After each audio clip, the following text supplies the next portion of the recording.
Haram sih tidak, tapi makruh bagi seorang laki-laki yang belum mempunyai pegangan kemudian dia menikah dengan seorang perempuan di hari ini. Kalau di hari-hari sebelumnya sing penting kawin, sing penting nikah, urusan rezeki wis lillahi ta'ala. Tapi konsep itu kalau diterapkan sekarang kacau. Kenapa? Ya disebabkan karena ar-rijalu qawwamuna 'alan nisa bima anfaqu min amwali.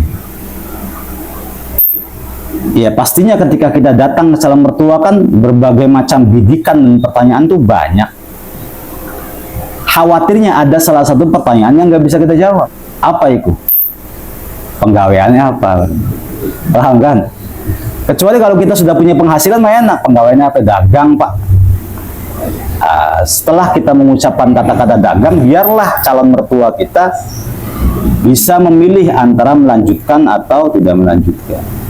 Tapi yang jelas wajib tidak, tapi sepertinya harus. Jadi gini, beberapa netizen itu yang single parent ya, atau yang duda, yang janda, yang gadis kadang-kadang kalau nyari jodoh, maka kita sebagai seseorang yang memang dimintai untuk mencari seseorang untuk menjadi partner hidup dia, itu wajib menyeleksi. Sing paling gak enakan, kasih paling gak enakan, namun misalnya anak pertanyaan dari janda ya, terus dia kerjanya apa Ustadz? Nah, keder ki jawabannya ki. Kadang-kadang saya bertanya kepada yang bersangkutan pekerjaannya apapun nggak enak kan? Dan memang bertanya tentang pekerjaan, terutama alumni ya, itu nggak baik. Makanya kita juga nggak pernah tahu Hammam kerjanya apa. Ini kerjanya apa? Emang paling-paling ketika kita pernah melihat Roni ngajar, masih takut ngajarnya. Tapi ketika pertemuan pertama nih, jangan pernah yang namanya tanya tentang pekerjaan. Bahkan kalau bisa tidak bertanya tentang umur. Karena adab. Bertanya tentang umur juga kurang baik. Umurnya pira mas? Aja nakon umur, aja nakon pekerjaan. Bahkan yang paling fatal ini soal adab nih. Kalau kita nanya tentang gaji, sira si gaji pira? Hindari, santri jangan sampai bertanya seperti itu kepada teman yang lain. Supaya tidak ada ihtikor. Apa itu ihtikor? Manusiawi ya. Manusia di hari ini, idza kana akhiruz zaman kana qiwamu dinin nas wa dunyahum ad-darahim wad-dananir. Patokan dan standarisasi seseorang sekarang dilihat dari segi apa? Materi. Sudah bukan ilmu lagi.